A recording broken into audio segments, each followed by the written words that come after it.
Hello दोस्तों, योगा या breathing exercise आपके ब्लड प्रेशर के कंट्रोल के लिए इनमें से कौन सा ज़्यादा अच्छा है और कौन सा आपको शॉर्ट टर्म या लॉन्ग टर्म में बेटर ब्लड प्रेशर का कंट्रोल दे सकता है, आज इसके बारे में बात करेंगे।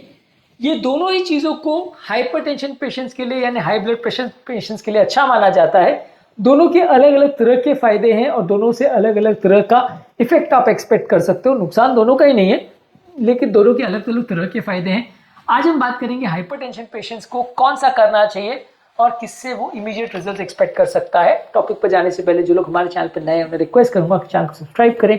हमारे चैनल का पर्पज है हेल्थ एजुकेशन के द्वारा लोग को हेल्थी बनाना और इस मिशन में आप हमारी मदद कर सकते हैं चैनल को सब्सक्राइब करके। यदि आपको कंटेंट यूजफुल लगे तो फ्रेंड्स फैमिली के साथ इसे शेयर भी करें, क्योंकि ये कंटेंट किसी की जिंदगी बचाने और बदलने में उपयोगी हो सकता है।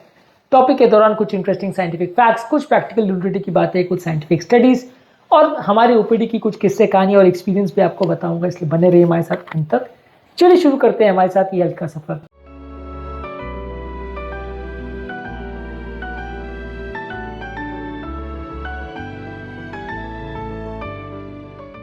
आपके विचार में क्या ज्यादा इफेक्टिव है, 5 मिनट के लिए डीप ब्रीदिंग एक्सरसाइज करना या डेली योगा का रूटीन ब्लड प्रेशर कंट्रोल के लिए? कमेंट सेक्शन में लिख के हमें बताएं। देखिए, दोनों ही चीजों का ब्लड प्रेशर में इमीडिएट इफेक्ट होता है। अगर आप डीप ब्रीदिंग एक्सरसाइज करते हो तो इसका इफेक्ट ज्यादा जल्दी होता है। ये आपके सिस्टोलिक और डायस्टोलिक ब्लड प्रेशर को विद इन मिनट्स कम करता है, क्योंकि ये आपके पैरासिम्पैथिक नर्वस सिस्टम। इस मामले में जर्नल ऑफ ह्यूमन हाइपरटेंशन में 2013 में एक आर्टिकल पब्लिश हुआ था जिसने बताया था कि यदि आप 15 मिनट तक स्लो डीप ब्रीदिंग एक्सरसाइज करते हैं तो वो आपके सिस्टोलिक यानी ऊपर के ब्लड प्रेशर को 10 मिलीमीटर तक कम कर सकता है। योगा का जो ब्लड प्रेशर पर इफेक्ट है वो थोड़ा स्लो है, थोड़ा मॉडरेट है।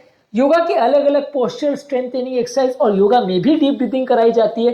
ये ब्लड प्रेशर को लो करता है, लेकिन धीरे धीरे करता है। धीरे धीरे करके कई हफ्तों में आपको ब्लड प्रेशर का इफेक्ट देखने को मिलेगा। तुरंत इफेक्ट ज्यादा नहीं देखने को मिलेगा, थोड़ा बहुत बेनिफिट मिल सकता है। डीप ब्रीदिंग से जो आपको बेनिफिट मिलेगा वो तुरंत मिलेगा। योगा से जो बेनिफिट मिलेगा वो लंबे समय में मिलेगा। 2014 में एक आर्टिकल पब्लिश हुआ था जिसने बताया था कि 12 हफ्ते तक यदि आप योगा की प्रैक्टिस करते हैं तो वो सिस्टोलिक ब्लड प्रेशर को 7 मिलीमीटर और डायस्टोलिक को 5 मिलीमीटर तक कम कर सकता है। जो ब्रीदिंग एक्सरसाइज आप करते हैं वो पैरासिम्पैथिक नर्वस को तुरंत एक्टिवेट करता है, जिससे तुरंत आपका हार्ट रेट कम होता है और आपका ब्लड प्रेशर कम होता है। जबकि योगा सिंपैथेटिक और पैरासिम्पैथेटिक दोनों ही ऑटोनॉमिक नर्वस सिस्टम को चेंज करता है, जिससे कि आपका ओवरऑल लॉन्ग टर्म रिजल्ट्स आपको अच्छे मिलते हैं। 2012 में हाइपरटेंशन रिसर्च में एक आर्टिकल पब्लिश हुआ था जिसमें बताया था कि यदि आप योगा और हार्ट रेट वेरिएबिलिटी दोनों करते हैं तो आपको हार्ट रेट वेरिएबिलिटी और ब्लड प्रेशर में ज्यादा बेटर रिजल्ट्स मिलते हैं। हालांकि डीप ब्रीदिंग करने से आपको ज्यादा जल्दी बेनिफिट देखने को मिलता है। ओवरऑल दोनों ही टेक्निक को फॉलो करने से आपका मानसिक तनाव कम होता है, स्ट्रेस हार्मोन्स कम होते हैं, जिससे आपको लॉन्ग टर्म बेनिफिट्स देखने को मिलते हैं। और ओवरऑल आपके स्ट्रेस हार्मोन्स कम होते हैं तो बीपी इंप्रूवमेंट आपको ज्यादा देखने को मिलता है।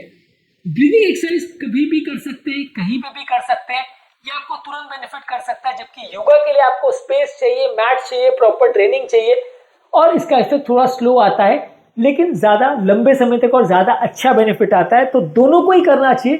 तुरंत बेनिफिट के लिए डीप ब्रीदिंग एक्सरसाइज करिए, लॉन्ग टर्म बेनिफिट्स के लिए योगा करिए। इस मामले में एक और इंपॉर्टेंट फैक्टर है कि डीप ब्रीदिंग एक्सरसाइज करना और उसके तुरंत रिजल्ट्स मिलने से लॉन्ग टर्म उसे मेंटेन करना ज्यादा आसान रहता है। 2016 में एक आर्टिकल पब्लिश हुआ था जिसने बताया था कि डीप ब्रीदिंग एक्सरसाइज ज्यादा शॉर्ट रहते तो करना आसान है और तुरंत ही उसमें इफेक्ट देखने को मिलता है बीपी में, इसलिए लोग उसको ज्यादा समय तक करते हैं। जबकि योगा धीरे धीरे बेनिफिट करता है, ज्यादा सेशंस लगते हैं, ज्यादा टाइम लगता है, तो इसलिए इसको लोग लंबे समय तक मेंटेन नहीं कर पाते। तो फायदा दोनों से करना ज्यादा आसान डीप ब्रीदिंग एक्सरसाइज को। हालांकि योगा से आपको लंबे समय में लॉन्ग टर्म अच्छे बेनिफिट देखने को मिलेंगे। ज्यादातर इन दोनों को अगर आप कोई यूज करते हैं तो आइदर टेक्निक को अगर अकेले आप यूज करें उससे आपको ज्यादा better long term sustain result देखने को मिलेंगे। इस मामले में आपका हार्ट रेट पर भी बेनिफिट देखने को मिलेगा, हृदय की गति को भी ये दोनों स्लो करते हैं और ये ओवरऑल ब्रीदिंग एक्सरसाइज तुरंत बेनिफिट करता है। 5 से 7 बीट्स आपके हार्ट रेट को कम करता है और हार्ट रेट को स्टेबलाइज करने में लंबे समय में योगा आपकी मदद करता है। इसके अलावा योगा को फेवर करने के लिए एक इंपॉर्टेंट इशू है कि योगा आपके इन्फ्लेमेशन यानी सूजन को कम करता है, जैसे कि सी रिएक्टिव प्रोटीन और इंटरल्यूकिन 6 जो कि बॉडी के इन्फ्लेमेटरी मार्कर्स है, ये दोनों को भी कम करता है, जिससे सस्टेन और लॉन्ग लास्टिंग आपको बीपी इंप्रूवमेंट देखने को मिलेगा। डीप ब्रीदिंग एक्सरसाइज में ये आपको देखने को नहीं मिलेगा। दोनों टेक्निक्स के काम करने का तरीका अलग है। ब्रीदिंग एक्सरसाइज डायरेक्टली आपके रिसेप्टर्स की सेंसिटिविटी को बढ़ाता है और आपकी नलियों में जो प्रेशर सेंसर्स होते हैं वो डायरेक्टली आपके ब्लड प्रेशर को रेगुलेट करते हैं, तो उनको डायरेक्टली इफेक्ट करता है। जबकि योगा जो है वो इनडायरेक्टली काम करता है। ये स्ट्रेस हार्मोन जैसे कॉर्टिसोल और एड्रेनलिन के लेवल को इंप्रूव करता है, जिससे कि नलियों का लचीलापन और उनका मेटाबॉलिक इश्यूज बेटर होते हैं। तो दोनों सिस्टम जो है उनके काम करने का तरीका अलग है, इसलिए दोनों को साथ में यूज करना ज्यादा सेंसिबल है। ब्लड प्रेशर को कंट्रोल करने के लिए ऑल्टरनेट नॉस्ट्रल ब्रीदिंग यानी अनुलोम विलोम जो है ये योगा काफी सिग्निफिकेंट बेनिफिट कर सकता है और सिंगल 15 मिनट के सेशन में आपको सिग्निफिकेंट ब्लड प्रेशर रिडक्शन देखने को मिलेगा। लॉन्ग टर्म रिजल्ट्स के लिए योगा के कई तरह के बेनिफिट्स है, कई तरह के पोजेज है जिसको हमने अलग वीडियोस में डिस्कस किया है। हमारा इस मामले में फाइनल वर्डिक्ट ये है कि डेली 5 से 10 मिनट योगा करिए, 5 से 10 मिनट डीप ब्रीदिंग एक्सरसाइज करिए, हफ्ते में एटलीस्ट 3 से 4 बार इसको करिए। डेली करेंगे तो ज्यादा अच्छा, इससे आपको ज्यादा अच्छे रिजल्ट देखने मिलेंगे, ज्यादा long term sustain blood pressure reduction देखने को मिलेगा, बहुत सारी दूसरी बीमारियों में भी मदद करेगा। तो ये सारी चीजों को फॉलो करके आप ब्लड प्रेशर पर ज्यादा अच्छा कंट्रोल कर सकते हैं और ये दोनों ही टेक्निक के अपने अलग अलग तरह के फायदे हैं, दोनों को ही करना चाहिए। डीप ब्रीदिंग कैसे करते हैं और कौन कौन से योगा के पोजेस हैं जो हार्ट के लिए ज्यादा अच्छे हैं, इस पर हमने अलग से वीडियोस के, इनको जरूर चेकआउट करें। उम्मीद करूंगा कि आज के टॉपिक में कुछ नई बातें जानने को मिली होगी। अगली बार जब आप ब्लड प्रेशर को कंट्रोल करने की बात सोचें तो सिर्फ खाने पीने पर और दवा पर फोकस नहीं करें, इसके लिए योगा और डीप ब्रीदिंग एक्सरसाइज जैसी चीजों पर भी फोकस करें, ये भी आपकी काफी मदद कर सकता है। टॉपिक एंड करने से पहले जो लोग हमारे चैनल पर नए हैं उन्हें रिक्वेस्ट करूंगा कि चैनल को सब्सक्राइब करें।